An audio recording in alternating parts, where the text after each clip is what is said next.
Hi, I'm making this rather delightful butterfly from Jean Leader's Introduction to Bedfordshire Lace, a booklet released by the Lace Guild, and it's quite handy to make because you actually make the body completely first, followed by the wings, body, wings, and then you make the second side. When I first made these, I added the bobbins on both sides as I worked, which meant that I had an awful lot of winding to do for a start, and they had to be all tied up and everything. So I discovered these magic threads. Now these are just simply made of spare thread that's come off. It's handy to use coloured ones in as many different colours as you can. Also very handy if you're doing a circular piece, a square piece where you have joins, because this helps you pull threads through instead of using a crochet hook or Lazy Susan. And this is a little demo how to use them to add. I'll be adding all the threads that I need for that onto the pins on this side, but I will be doing them in this way. I have a little demo here, the tiniest piece of lace you will ever see being made.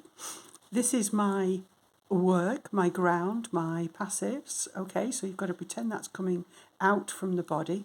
This is my worker, and this is a pin that's going around the outside pin. So this is happy enough, that's my work. This is just simply two threads going round, and I would work back through normally.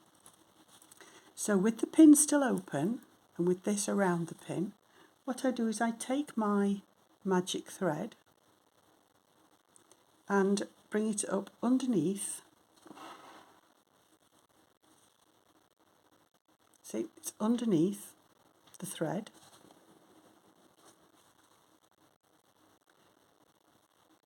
Fold it and just simply leave it. It isn't around the pin. You don't want it around the pin. Leave it around the thread and then work back. Do the rest of your work. Da da da da da da. Lots of lace making going on there. Coming back out again, your worker's coming back out again, twist, twist, put another pin on wherever it needs to be. It'll be in different places at different times.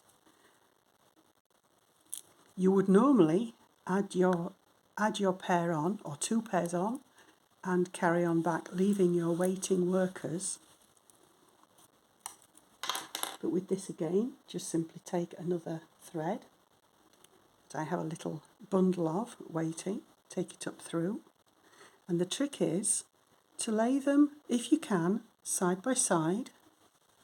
There's no tension on them or anything, so they will literally just sit, and then you work back. Now when you come to use these, I'll show you how one goes through by tightening these threads up so that they don't run away. As you can see on mine, I have this bundle here. And I would simply, because I've kept them flat, I will take the first one, and this is the only one that I will work on that's around one pin. So this is how it would work. So I would take them away, the rest of them, and only the one that's around the first pin. Divide it back into its two, make sure there's no twists. Find the end that's got the knot on, you're not using that one. Find the end that hasn't got the knot on and open it up. Okay, so you've got your open loop there, and you now want to add your pair. Now if you're adding one pair, it's very simple. You get your loop of your thread, put your loop through the loop.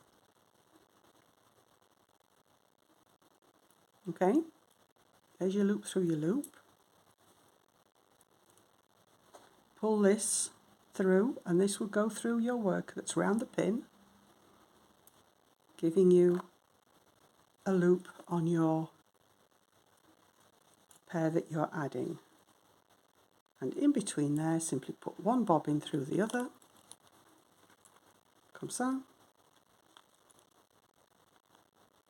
and there you have a single bobbin joined. Yes, I have looped it over the second one, so I'll take that out, put that back in.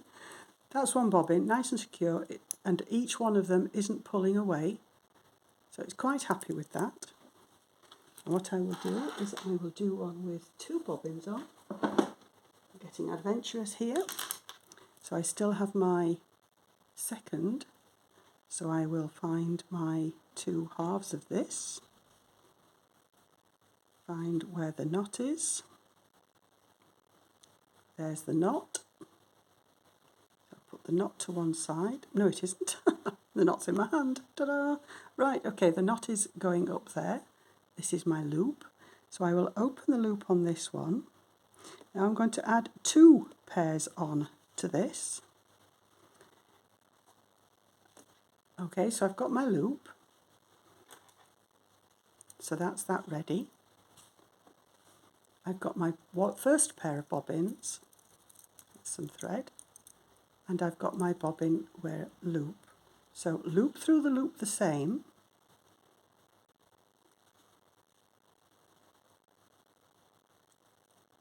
Okay, so my loop is through that loop. Now I'm not going to pull this through all the way. I'm just going to pull it, grab it, not sew it. I'm not going to put the other bobbins, one bobbin inside the other. I'm trying to not let this thread twist. You get to see my videos, warts and all, everything that can happen to you while you're trying to do things.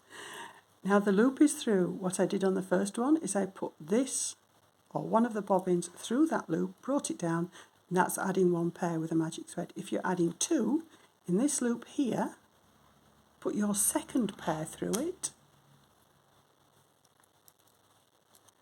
and then can you just see the join there, and take that down to the pin, and that is your second pair added.